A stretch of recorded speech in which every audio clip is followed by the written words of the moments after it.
And we're live. Now we're only 10 minutes late. Oh shit, we're 9. Holy crap. We're getting better at this. God. In a couple more months, people. In a couple more months. There have been a couple times we were actually on time, like on the dot, you know, so. I don't remember them. Sometimes we don't mess up, but only sometimes. Well, that's what they call the element of surprise. That's what We makes gotta keep these you live guessing. streams so entertaining. Exactly. One of these days, we're just going to leave you guys waiting for an hour. Oh no! And Wait, be like, didn't that happen "Surprise!" once? That happened once, didn't it? Yeah, that's because we couldn't get shit. It's because it wasn't have like that like sadistic sense of humor. It was because we were totally inept. You mean like you were like flipping shit because you couldn't get it to work. Goddamn right. Everyone's like, no, you gotta do it this way first. You gotta click this button, and you gotta click this, and you go in here. I'm like, that's what I was fucking doing! No, you didn't do it right because you don't have the checkbox up. And it's like, fuck you guys do it. I don't give a fuck. Well, which is why I'm hosting this time as well as last time. And now it's No time just for 3 that, clips no of the time for that. mouse, and that's it. Pretty much anytime we start the stream within 10 minutes, usually Cinemax is the one doing it. Anytime it's been a massive fuck up, I'm raising my hand reluctantly. And who's the one with the bachelor's in computer science? Good job. It's because fuck you, Google. That's why. Speaking of which, I got more art to post on Patreon too. Yeah, I was gonna remind you to do that. Hey, well, I'm gonna. It's just that we just got them posting the preview for the comic, which everybody apparently everyone misreads Miss Cinemax, and they're like, oh, that's Laughing Man's mom. It's like, no. Yeah, I saw that too. I was like, what? Yeah. Despite the fact that the character design specifically looks like Cinemax's characters, it's like... She's wearing the vest and everything. Yeah, exactly. Well, did a good job with that. Mm-hmm. Well, that's nothing compared to the fact that apparently a certain segment of the population thought that the Pajama Boy Facebook message was real. Yeah, I know, dude. Like, so many people were tricked by that. Like, Kenny. Kenny, in a frantic like outburst of complete like horror. He's texting everybody on Facebook and sending me messages on my phone. He's like, "Oh my god, did we get doxxed? Oh my god, oh my god." Yes, he's like, he messages me on Facebook. He's like, "Why did you guys tell me that you were doxxed?" I'm like, "Kenny, it's fake." And he's like, "I about had a heart attack." I'm like, "Oh my fucking god, you dumbass." Yes, because that's something we would do if we were doxxed. You know, we would commemorate this occasion I know, by right? writing a We webcomic. probably would. We're like, we made it. Well, but in that case, we would, you know, but it would actually show the real message and whatnot. I mean, come on, fucking nice guy 1920, the obvious passive-aggressive tone. Yeah. You know, the Typical part. dogs. Yeah. I don't know, man. Like, It's convincing. it did sound really convincing, though. So I mean, I don't know if that's a compliment or like. All right, Phantom of the Night says, I think I have a topic. Has to do with the superhero movie bubble you guys talked about in the last video. Our last After Hours didn't get quite a good response. Yeah, everyone's like, you though. guys shouldn't be so cynical about superhero movies. And it's like, we're cynical about everything. Everything, I yeah. was gonna say this shouldn't be surprising to any of us. And she... Hi. Yay! Now, who gave her permission to speak? Hey, Cinemax, fight me. Just show me. Actually, that was actually one of the jokes that they used on Katie when Katie was talking to Oliver, Sargon, and Adam Baldwin. Mm-hmm. They told Katie to get back in the kitchen. Although I told him, I was like, that was my joke on myself. I was like, I'll just go back to the kitchen. Then Adam Baldwin's like, well, hey, while you're there, and we were all like, lol, lol, lol, lol, lol. Misogyny is funny. It all depends on the person. Yeah, but I like to make those jokes like on myself. I always tell myself, I'm like, yeah, I'm just gonna go back in the kitchen where I belong because it's a fucking joke. Well, see, that's the trick, though, is when you make a joke about yourself, it diffuses everybody else. Yeah. It's like creating armor, right? I mean, Well, yes. Yeah, but see, what you folks forget is that according to feminism, all women are strong, independent individuals who don't need no man, but then you just call her a cunt and she breaks down crying immediately. Yeah. Actually, my friend says we need to take back the word cunt. Believe me, I'd gladly start calling all of you that. Like you haven't been doing that already?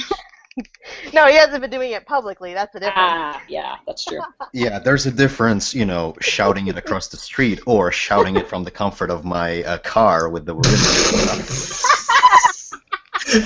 Cinemax is in a bad neighborhood. He rolls down the window about a hairline, yells "cut," and rolls it back up real quick. Zooms away. Jesus, Max, where do you live? Oh God. No, but guys, in all seriousness, I need to say something, and it's an apology to you guys. Okay. What didn't we do? No, it's something that Canada has done, and I feel like I need to apologize to you guys. So, Go ahead. I'm sorry we allowed the feminists to run so rampant over on our side of the border. Why? What happened? Do you know who Roosh V is? Yeah. Yes, maybe. He's a pickup artist that people say is an MRA. Oh, yeah. You know what happened to him? No. He went to a bar after a seminar, as having some drinks with some guys, and some women, some feminists, knew who he was, and he, tried to do the demonstration on them. Mm-hmm. So they all decided to throw drinks at him. Oh Lord, God, Jesus. And then chase him out of the bar. See, and this follow him all the way back to his apartment. This is a perfect time. Tolerance. Yeah, this would be the perfect time for Cinemax to pull up in his car and he'll cunt out the window at these ladies. Yeah, but another feminist via Twitter, and thank God I don't have Twitter, I'd probably be yelling at everyone, said that she would like to remind everyone in the Montreal location that alcohol is flammable, and he's currently covered in it. Oh, Jesus. Yeah. Burn the witch! Burn the witch! Yes. And so that's why I feel like I need to apologize. Seriously, I don't know how bad the Just family get the fuck out of the country while you still can. Well, actually, no, you're safe because you have the right pair of genitals between your legs. To any males currently listening in Canada, get the fuck out. It's a lost cause. Yeah, there's an awesome party downstairs. Come join us. Nah, even if I did, I am viewed as a traitor to my gender. Seriously, yeah. Katie, do you remember ever swearing loyalty to other women? No. Because I feel like there's like this secret thing, like going, "Oh, you were betraying us," and I'm going, "Where the fuck did I say I was loyal to you, bitch?" Yeah. Mm-hmm. Beep boop boop. Join the Borg Collective. We will add your biological uniqueness or whatever they said to our own. Beep boop boop. Technology to our own. Beep beep. Yeah, beep. no, and plus I don't really like a lot of people. Ugh. Yeah, I was about to say. I'm gonna say it sounds a lot more like join the Nazi party. Don't be stupid. Be a Smart. party. Join the Nazi party. Yes. Uh-huh. Quick question though. I mean, if this was a gay guy walking into a bar and he hits on a straight guy, and all of a sudden all the straight guys start pouring their drinks on him and chasing him out of the bar and making Well, that's because they're heteronormative cis shit wars. We need to check their privilege and whatnot. Yeah, but I'm saying it's the exact same topic or exact same tactic, and yet one of them is condemnable, the other one's not. By these people, I don't get it. Because one of them fits with the narrative. Yeah, pretty much. Mm-hmm. I don't get it, but yeah, I feel like I had to apologize. So I'm sorry, you guys. Apparently, the feminists are all crazy up here. Well, hey, you know what? She's giving us one of those great Canadian I'm sorries. Yep. What we're most famous for. We're a bunch of you guys just need to stitch that on your flag. We're sorry. I think someone did actually. I found it on Tumblr one time. Wish I saved the picture.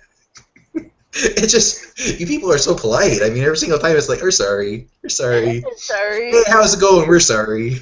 Welcome to Canada. We're sorry. Mm-hmm. Set Russian fire and then they're sorry, of course. No. It just seems to be a Canadian thing to always say sorry. I know, but, as evidenced by the You feminists. people are so inoffensive. I guess you're trying to burn MRAs live. No, I don't really care about MRAs. I mean, they're just doing their own thing. Why should I stop them? Because they've committed the worst crime of all, thought crime. According to feminists, that is. I still never understood what a thought crime is. I mean, What? It's bullshit, What? basically. It's having an opinion of your own that people don't agree with.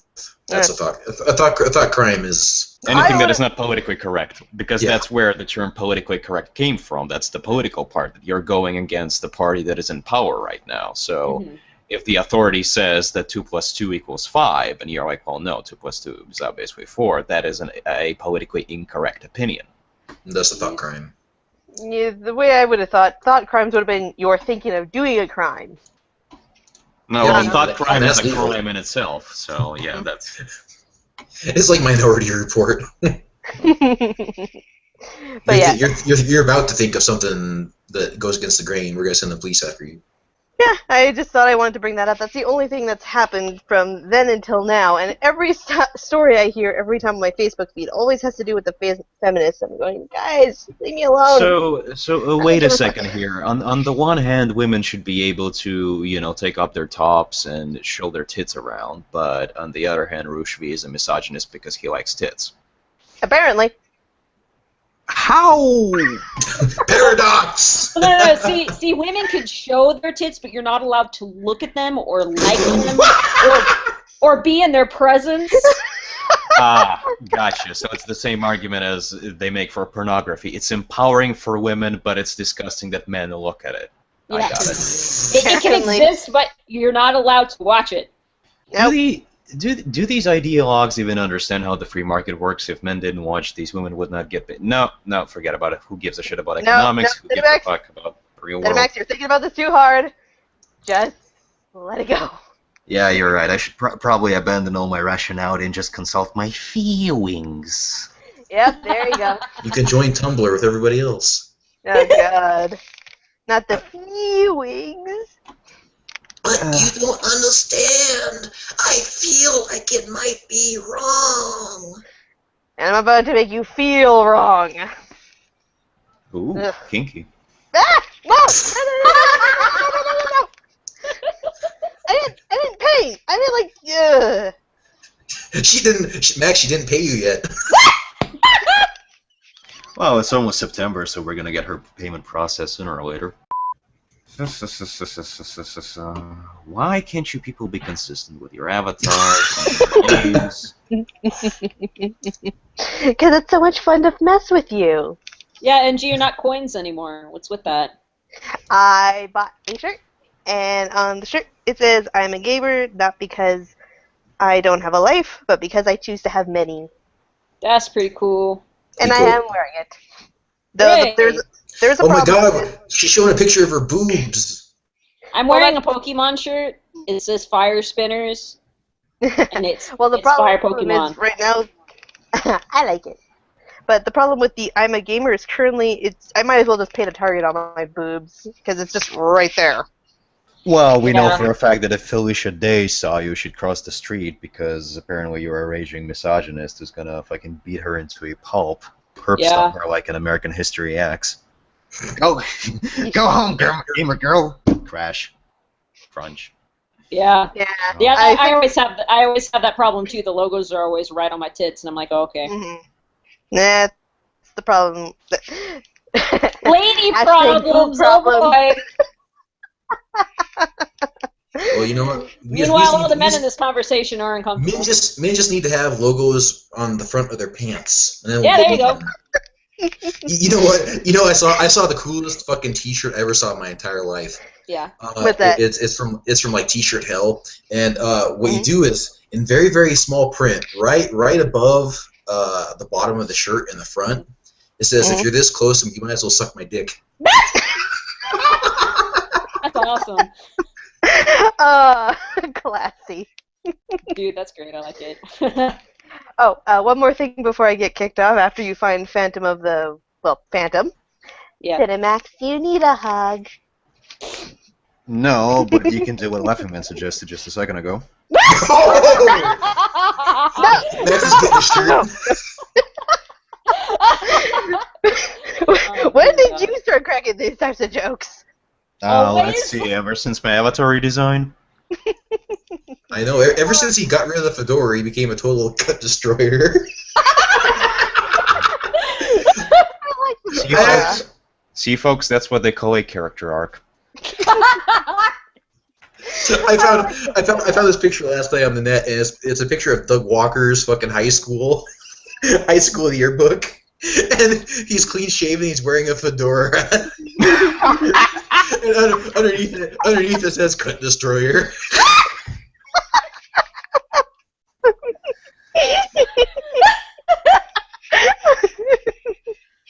Oh no. Kennedy, not Kenny, Kennedy. So yeah, you have a topic for us, don't you? Yeah. Nice. We're gonna hear it now because we're cynics about, the movie thing. Yeah. So in your last video He's like regarding the superhero movies, you were talking about the bubble. I think watching that, it made me think not so much about superhero movies, but about comic books in general, how they're kind of sort of reaching that bubble too, especially with movies.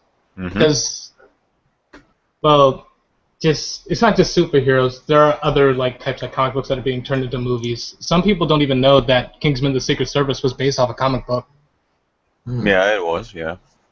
Yeah. Same thing with Kick-Ass. Well, then again, superheroes. But yeah, you're right. And of course, The Walking Dead, which is popular. That's also based on a comic book. Yeah. Well, I mean, there's great stuff in comic books. I'm just saying that we're kind of reaching a when every single movie that comes out, the big budget blockbuster ones are comic book movies. It's like, Yeah. And I mean, as an addendum to that conversation, I have actually... the Canadian, we're sorry. No. I'm not going to retract any of my opinions, but ever since the conversation was recorded and subsequently released, I have actually watched the second Avengers movie, Age of Ultron, which, interestingly enough, actually enjoyed more than the first one, because story-wise it was actually closer to something like Justice League Doom, as opposed to the first Avengers movie, which was like, hey, everyone comes together and they learn to fight as one big team. And this one you get to see some of the rot, right? Yeah, basically. There's kind of, there are certain allusions to Civil War, basically Tony Stark and Captain America having certain disagreements about the directions of the team and whatnot. Yeah, so that's what's going to happen with Civil War is, Stark is going to be taking more of a... the country needs to have this superhero registration thing going on to keep people safe, and Captain America is going to be the exact opposite, where it's a severe what's the right word? Totalitarian approach though, but infringement of their basic rights. Well, yeah, like I said, authoritarian versus libertarian. Yeah, that's what it's going to be. So this is my sort of addendum where I refer to the Avengers movies as this big massive clusterfuck and whatnot. But actually, thinking about it, I would rather see all of because some of the other characters, they were also properly utilized, like Thor or Hulk and Black Widow and whatnot. So in a certain sense, if they're gonna make these massive Marvel movies, I would rather them have them be like Avengers movies or like Civil War or something like that, where all the characters are properly utilized, as opposed to them going ahead and, say, giving Black Widow or The Vision or Falcon standalone movies just because, we got to sell more merchandise and make them more popular. Yeah, and that's kind of the impression I always got with that Ant-Man movie is I think that there was some... Or I believe, Doctor from what I read, Yeah. what I read, there was a lot of creative differences about Marvel. Was it Marvel Studios behind Ant-Man? Yeah, it was, and they're the ones trying to kind of get a little bit more Avengers tie-ins going and some other stuff. And I don't know. Studio interference has been my biggest pet peeve about the entire discussion, just because it's like whenever a studio starts, overreaching the creativity and the quality of the film just keeps on diving. Well, that's also something they try to do with Avengers too. Some of the best moments in that movie come when right in the middle, when the Avengers are kind of lying low, hiding from Ultron. So they spend a lot of time on the farm that belongs to Hawkeye and whatnot, and that's where a lot of the character comes from. And the studios were trying to push to have Joss Whedon, to trim as much of that stuff out so they could focus on the spectacle, explosions, and the Hulk fighting against Iron Man and whatnot. So it's the problematic part, the fact that the studios are trying to, appease the 13-year-olds who are going to watch this movie just because it's like. Well, they're trying to make sure that they're reading the stats, and they're trying to make sure that they cover all their bases A, B, and C to, work the movie into a formula that they know might give them the best turnaround. Yeah. Never mind, what the writers and directors and all the rest of those guys, people who are trained to do this shit, people who are well known for doing this shit, derailing them seems to be, I don't even know. Yeah. Well, this isn't a problem just in the movie sphere either. It's a problem in like TV shows also. And animated shows often have this same problem, and it's really frustrating to watch and to see, the big companies and the fucking business people come in and try to shove themselves in this creative process and try and tell the creative people what they should do, because it's like, no, that isn't your freaking. Oh yeah, no, we probably should let Kennedy finish his point. I could rant about this for fucking hours because this affects my career, and this sort of thing is why I have decided that I really don't want to try and get a job in the animation industry, because I know that even if I become a director, I'm probably going to face these same problems. So it's like, well, fuck that. I'm just going to stay independent, and then I'll be able to make my own films and do them exactly the way I want without the business people trying to shove their ideas in. In other words, to bring it back to the original discussion, studios fuck everything up because they follow little formulas and not artistic vision. Exactly. They're like, okay, if it doesn't get this many views or reach this kind of audience, then we're not going to do it. It's like, okay, it doesn't reach a target audience, but it reached an audience. Isn't that what matters? Doesn't that mean the show is doing well, that people loved it? Just look at how Nickelodeon or whoever it was tried respinning My Little Pony because they're like, oh god, there's too many guys watching this show. This is supposed to sell toys. Yeah, exactly. It's a total 80s mentality. Where back in the day, Ninja Turtles, the cartoon, was literally molded around to sell toys. Yeah, but you see, this kind of thing kills me because you look like, 50, 60 years ago when animation and even TV industry and movies and stuff were kind of newer. Maybe 100 years or so for some of that stuff. But anyways, you get what I mean. In the past, people were really pushing boundaries. Like when films started first being made, like they tried new stuff whenever they could, and they were really trying to be creative with it. And the studios were encouraging that creativity because they wanted to see what could really be done with the medium. And it was just so inspiring, and it kept getting better and better and better, and then that's why certain movies like Guardians of the Galaxy and Iron Man were extremely good, is because no one really knew what to do with them, so it was really mostly in the director's hands. Yes, exactly. And see, now for some reason that creativity has been stifled, and it's just stopped and been taken over by all these people. Money. Exactly. And as an artist and as someone who works in the not at the moment, but worked in the actual entertainment industry as a professional, I look at this stuff and I'm just like, it kills me. And it just makes me not want to go back into that as a professional. And a lot of people I went to school with for animation are thinking the exact same thing. All right, rant over. I'm done. Thank you all for sitting through that. And Max didn't even have to use the mute button. Woo! I'm kind of terrified. Kennedy, is there anything else you want to talk about, or is there anything else you want Katie to talk about? I'm just gonna pull out the Canada sorry here. Sorry. Going off of what. Going off of what Katie said, I completely agree with other stuff like what happened to shows like Symbionic Titan, Young Justice, even shows that actually have been rather successful, like The Legend of Korra, which that really got screwed up. Oh yeah, exactly. And it's not just that. It's like what actually no, you didn't mention that. But also with these creative processes, when they see something that's successful, they actually honestly keep trying to replicate it. So you keep kind of seeing these same types of shows everywhere. That also really kind of irks me. Right, and then of course that's kind of what creates the bubble too, is the fact that everybody's trying to ape on this exact same type of thing. So everybody does it, and everybody gets burnt out on it. Yeah, like with Marvel Cinematic Universe, then you got DC trying to hurry up with it with Suicide Squad and everything else. Then I think you got Universal trying to create this cinematic monsters universe using classic monster characters like Frankenstein and the Mummy and everything like that. Or rather, they tried, but then the movies actually came out and they flopped at the box office, and they were like, "Well, there goes that idea." Yeah. You're thinking 20th Century Fox and Sony with Fantastic Four and Spider-Man, respectively. Well, that too, yes, but no, Kennedy is right. They did try to reboot the classic Universal monsters, Frankenstein, Dracula, the Wolfman, etc. Remember that Dracula Untold or whatever it was called, which was released. Yeah, that really bombed. And I think there's Frankenstein movie with what's his face, Daniel Radcliffe coming out soon. Yeah, Young Frankenstein, but that's a whole different movie. Before that, we had I Frankenstein. Sorry, Mel Brooks. Well, I thought you guys were talking about like the original reboot thing where it was like Bram Stoker's Dracula and Mary Shelley's Frankenstein starring Robert De Niro.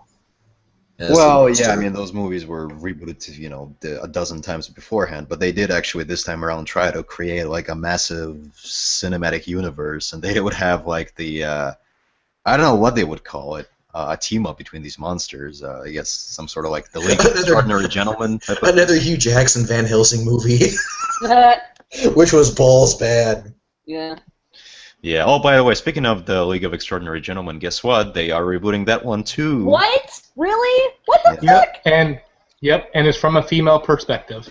Oh no! Are they all ladies like fucking Ghostbusters? Yes. Yeah, no. Oh, I thought you said yes, and I was like, what? Not entirely. They're taking like characters like what was her name? The female vampire. They're trying to push her as kind of sort of like the Nina Harker. They're trying to push her as like the perspective character. She's not really the main character, but you're getting her main perspective through the audience. If they want to make something out of Alan Moore stuff with a female perspective, they should do the Lost Girls.